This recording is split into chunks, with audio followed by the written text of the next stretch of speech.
Viral dark brown hair की ये remedy बहुत ही ज्यादा इजी भी है और इफेक्टिव भी है। सिर्फ कुछ ही चीजों के साथ घर पर ही आप अपने बालों को चॉकलेट डार्क ब्राउन कलर दे सकते हैं। अक्सर लोग अपने बालों को कलर देने के लिए केमिकल वाले हेयर डाइज का इस्तेमाल करते रहते हैं और फिर हर 15 दिन बाद उनको अपने बाल दोबारा से डाई करने पड़ जाते हैं और वही कंसंट्रेटेड केमिकल्स आपके बालों को और ज्यादा व्हाइट कर देते हैं, बालों को बहुत ज्यादा डैमेज भी कर देते हैं और आपके बालों को स्प्लिट एंड्स का भी शिकार होना पड़ता है। तो आज की रेमेडी ना सिर्फ आपके बालों की डैमेज की कंडीशन को रिपेयर करेगी, बल्कि इसके प्रॉपर बनाने और लगाने के तरीके के बाद ये आपको एग्जैक्टली पार्लर जैसा रंग भी दे सकता है। सबसे पहले एक बिल्कुल क्लीन और साफ सा पैन ले लीजिए। इस पैन में तकरीबन 4 टेबलस्पून प्योर हैना यानी कि मेहंदी पाउडर को आपको ऐड करना होगा।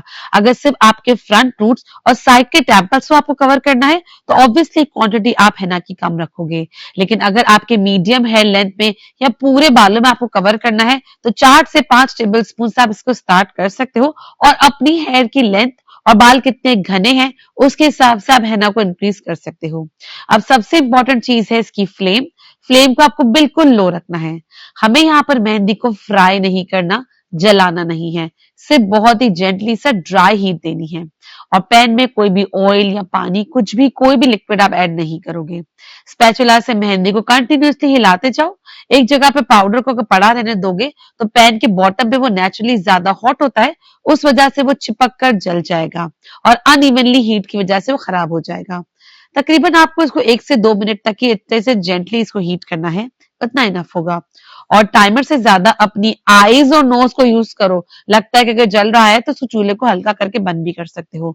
मेहंदी का पाउडर जेंटली गर्म होना चाहिए, लेकिन बहुत ज्यादा सड़ी हुई बदबू नहीं आनी चाहिए। अगर स्ट्रॉन्ग बर्न स्मेल आ रही है या पाउडर को जगहों से बहुत ज्यादा डार्क हो रहा है तो फ्लेम ज्यादा है। अब इसी पैन में हम ऐड करेंगे दूसरा इंग्रेडिएंट और ये होने वाला है कॉफी। अगर आपके पास कॉफी का छोटा वाला सैशे है तो आप वो ऐड कर सकते हो, वरना 1 टेबलस्पून कॉफी इसमें ऐड कर देना। कॉफी ऐड करते ही इसको मेहंदी के साथ अच्छे से मिक्स करना शुरू कर दो, इसमें आपको रुकना नहीं है। अब आप नोटिस करोगे कि मिक्सचर का जो ओवरऑल कलर है वो थोड़ा सा और ज्यादा डार्क ब्राउनिश की तरफ आ गया है और कॉफी की स्मेल भी अब इसमें से रिलीज होने वाली है। इस स्टेज को आपको बहुत ही लंबा नहीं करना, तकरीबन 30 सेकेंड्स कह लो, 1 मिनट कह लो, बस 1 से 1.5 मिनट से ऊपर मत करना और बिल्कुल लो फ्लेम पर इसको कंटिन्यूअसली हाथों से चलाते रहना। ये 2-3 बातों का ख्याल रखना, टाइम का, इसको कंटिन्यूअसली हिलाने का और साथ ही साथ फ्लेम को बिल्कुल हल्का रखने का, तो आपकी चीज जलेगी नहीं और बिल्कुल अच्छी सी बनेगी। और जब ये हो रहा है, एक इंपॉर्टेंट एक्सपेक्टेशन यहाँ पर आप समझ लो, कॉफी को ऐड करने का मतलब ये बिल्कुल भी नहीं है कि कॉफी अकेले आपके सफेद बालों को परमानेंट ब्लैक कर देगी। है ना, जो नेचुरली वार्म पिगमेंट डिपॉजिट करती है वही इंपॉर्टेंट है। कॉफी मिक्सचर को डीपर अपीयरेंस में देने में मदद करती है, ना कि आपके बालों को काला करती है। लेकिन अगर आपके बाल कंप्लीटली व्हाइट है तो जो फाइनल रिजल्ट्स आपको मिलेगा ना वो सबका डिफरेंट हो सकता है, पर्सन टू पर्सन वेरी करता है। अब यहाँ पर आपको फ्लेम को बंद कर देना है और यहाँ एक कॉमन मिस्टेक मत करना, हॉट पैन से निकालते ही इसमें लिक्विड ऐड नहीं कर देना। इस पाउडर को आपको एक सेपरेट से किसी बोल में रख लो, कोई ऐसा कंटेनर हो जो कि हीट सेफ हो, प्लास्टिक का ना हो तो बेहतर है, उसमें ट्रांसफर कर दो और इसको थोड़ा सा कूल डाउन होने दो। हमें इसको इतना लाना है कि रूम टेम्परेचर पे हो जाए, ये इतना हल्का सा गुनगुना सा गर्म हो जो कि कंफर्टेबल हो, आपको यूज करने में बहुत ज्यादा जलता खौलता हुआ ना हो। सिंपल रीजन है, देखो हमें बिला वजह हाई हीट की जरूरत नहीं है। बहुत हॉट मिक्सचर को हैंडल करना भी डिफिकल्ट होता है और बाद में जब आप इसको पेस्ट बनाओगे ना तो इसकी कंसिस्टेंसी बहुत ही बेकार बनेगी, इसीलिए इसको रूम टेम्परेचर पे लाने दो। अब जब तक ये कूल हो रहा है हम वेट नहीं करेंगे, हम इसी में सेकंड पार्ट प्रिपेयर कर लेंगे। एक सेपरेट सा पैन ले लो या इसी को वॉश करके दोबारा यूज कर लो। इसमें तकरीबन 1.5 कप के करीब हमें पानी ऐड करना है। अब इसमें हम डाल लेंगे चाय पत्ती, 1 टेबल स्पून इसमें इनफ होगी। ये वही ब्लैक टी या चाय पत्ती है जो कि हम रेगुलरली चाय पीने के लिए इस्तेमाल करते हैं। फ्लेम ऑन करो और वाटर को हीट होने दो। अगर आप लोगों में से कोई चाय लवर है तो कमेंट करके जरूर बताना, और हाँ, दिन में कितने कप चाय पीते हो। अब आपको यहाँ पे फ्लेम को ऑन कर देना है और पानी को अच्छे से हीट होने देना है। यहाँ एक छोटी सी टेक्निक है, जरूर सुन लेना।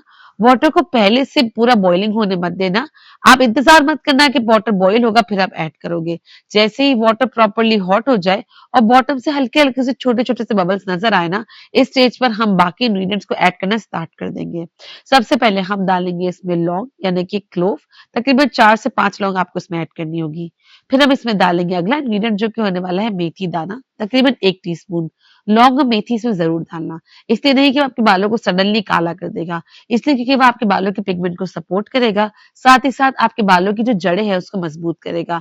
आपने अक्सर नोट किया होगा कि जिन लोगों के बाल ज्यादा व्हाइट हैं या ग्रे हैं, स्पेशली रूट से, उनके बाल सर में कम दिखते हैं। ऐसा लगता है कि उनमें गंजपन ज्यादा है, और जैसे आप अपने बालों में मेहंदी या किसी किस्म के कलर लगाते हो, आपके बाल घने लगना स्टार्ट हो जाते हैं। जानते हो क्यों? क्योंकि जो हमारे रूट्स है ना, उसी के साथ एक पिगमेंट होता है जिसे हम मेलानिन कहते हैं। अगर आप अपने बालों के कलर पे ध्यान दोगे तो बाल की डेंसिटी भी बढ़ेगी, और सिमिलरली अगर आप अपने बालों की डेंसिटी यानी कि बढ़ने पे ध्यान दोगे, घनेपन पे ध्यान दोगे, तो ऑटोमेटिकली आपके बालों का कलर भी दोबारा से रिगेन हो सकता है। अब इसके बाद हम डालेंगे फ्लैक्स सीड्स यानी कि अलसी के बीज। ये भी हमने 1 टीस्पून डाला है। ख्याल रहे मेथी और फ्लैक्स सीड्स ऑलमोस्ट एक ही क्वांटिटी में जाएगा। अब एक बार इसको जेंटली आप अच्छे से स्टर कर लो, और फ्लेम को आप लो टू मीडियम पर ही रखना। अब इस मिक्सचर को तकरीबन 5 से 7 मिनट तक जेंटली सिमर होने देना। इसी कुकिंग टाइम में एप्लीकेशन की एक बहुत इंपॉर्टेंट बात समझ लो, काफी लोग यहीं पे गलती करते हैं। जब भी ये पेस्ट रेडी हो जाएगा, एंड में स्पेशली अगर आपका मेन टारगेट है कि आपको उसको ग्रे कवरेज करना है, तो पेस्ट को रैंडम तरीके से पूरे हेड पर लगाना स्टार्ट मत कर देना। सबसे पहले उन एरियाज से स्टार्ट करना जहां पे आपके व्हाइट बाल, ग्रे बाल सबसे ज्यादा और जिद्दी है। आपको कुछ भी अप्लाई करने से काम नहीं आता, तो वहीं पे आप इसको ज्यादा अप्लाई करोगे। यूजुअली ये आपके टेम्पल यानी कि साइड के एरियाज में होता है, फ्रंट में होता है, हेयर लाइंस में होता है, जब आप मांग निकालते हो तो वहां की जड़ों में होता है। हेयर को आप पतले पतले सेक्शंस में डिवाइड करना, और हर ग्रे सेक्शन को प्रॉपर्ली आपसो कोट करना स्टार्ट कर देना। सिर्फ पेस्ट ऊपर ऊपर से लगा देने से अंदर के ग्रे स्ट्रैंड्स मिस हो जाते हैं, और फिर लगता है कि रेमेडी ने इवनली काम नहीं किया। इसीलिए आप प्रॉपर तरीके से जड़ों से लेकर एंड तक इसको लगाना। अब वापस पेन पर आ जाओ। आप नोटिस करोगे कि चाय का जो कलर है वो ग्रेजुअली डार्क और कंसंट्रेटेड हो रहा है। कलर खुद आपकी आंखों के सामने है। जो लोग मुझे सिर्फ सुन रहे हैं, जरा एक दफा नजर उठाकर कलर जरूर देख लेना। मेथी दाना भी वाटर में अब इन्फ्यूज हो रहा है, और जो फ्लेक्सीड्स है ना, उसकी वजह से जो पानी का टेक्सचर है, ये हल्का सा चिकना और हल्का सा स्लिपरी होना स्टार्ट हो जाएगा। लेकिन यहाँ एक बहुत इंपॉर्टेंट पॉइंट है, हमें यहाँ पर जेल नहीं बनाना, इसीलिए फ्लेक्सीड जेल बनाने से आप गुरेज करना, और आपको ये टोनर या डिकॉक्शन की फॉर्म में ही रखना है।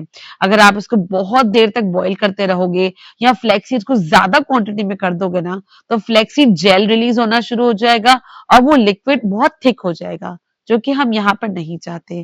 फिर हेना के साथ स्मूथ इजीली स्प्रेडेबल पेस्ट बनना भी बहुत मुश्किल हो जाएगा। इसीलिए जैसे ही लिक्विड डार्क हो जाए, क्वांटिटी थोड़ी सी कम होगी, ज्यादा नहीं, और टेक्सचर आपको हल्का सा चिकना और स्लिपरी लगेगा, तो यहाँ पर आकर इसका मतलब है कि ये पक चुका है, इन्फ्यूज हो चुका है। और अब यहाँ पे थोड़ी सी हेयर पोरोसिटी का कॉन्सेप्ट भी समझा देती हूँ।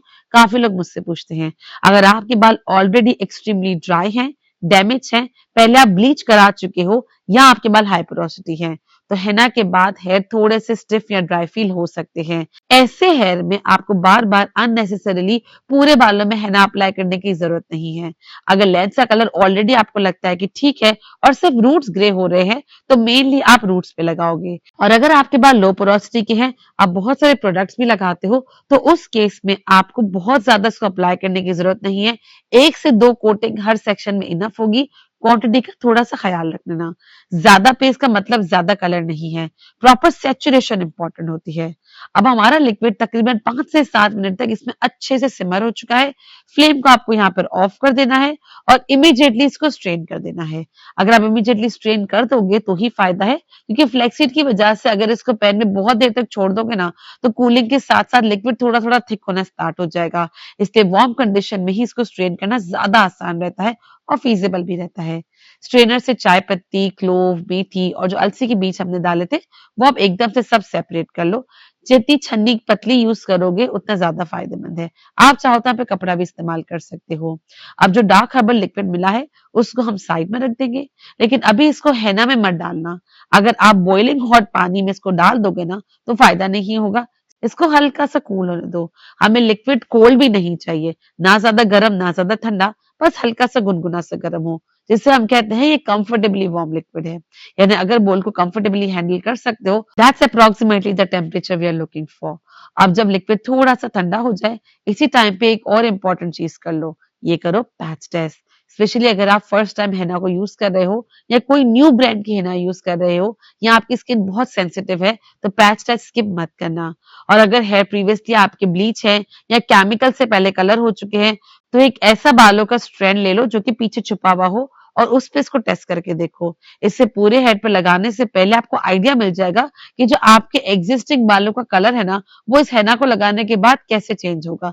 अब जो हमने साइड में हेना और कॉफी मिक्सचर को पहले रोस्ट करके रखा था ये भी रूम टेम्परेचर पे आ चुका है और जो हर्बल लिक्विड हमने बनाया था ये भी गुनगुना से गर्म है। अब दोनों को हमें कंबाइन करना है, लेकिन प्लीज पूरे लिक्विड को एक ही बार हेना में मत डाल देना। पहले थोड़ा सा वार्म लिक्विड ऐड करना, मिक्स करना, फिर थोड़ा और ऐड करना, दोबारा अच्छे से मिक्स करना।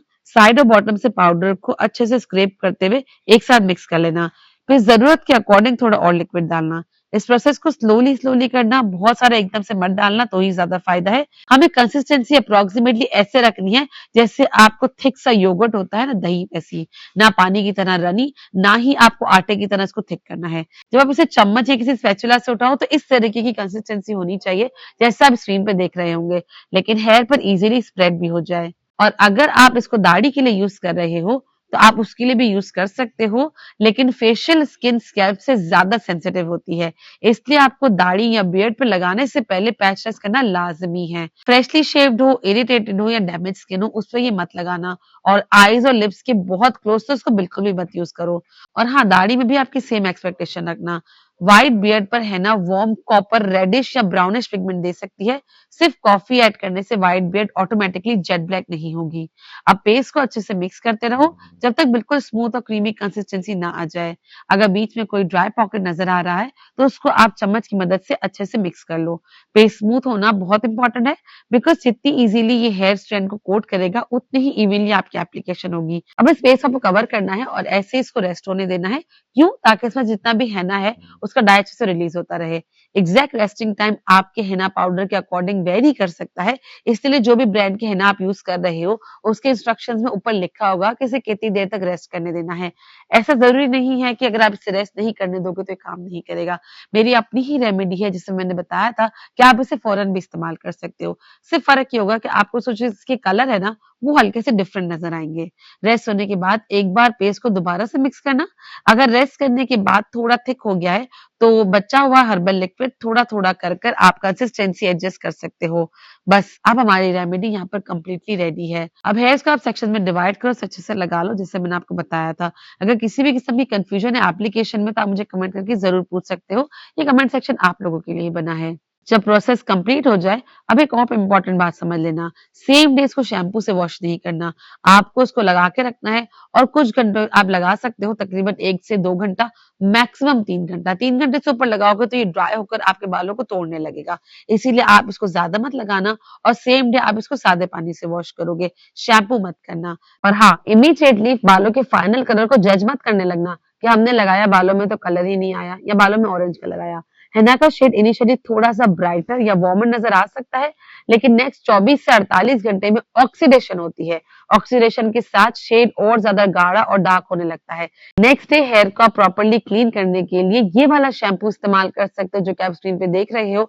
और ख्याल रहे, शैम्पू के साथ साथ अगर आप ये वाला ऑयल भी यूज करोगे ना, ये ऑयल आपके बालों के पिगमेंट को और ज्यादा स्टेबलाइज कर सकता है, जिससे आपके बाल बहुत ज्यादा व्हाइट जल्दी नहीं होंगे।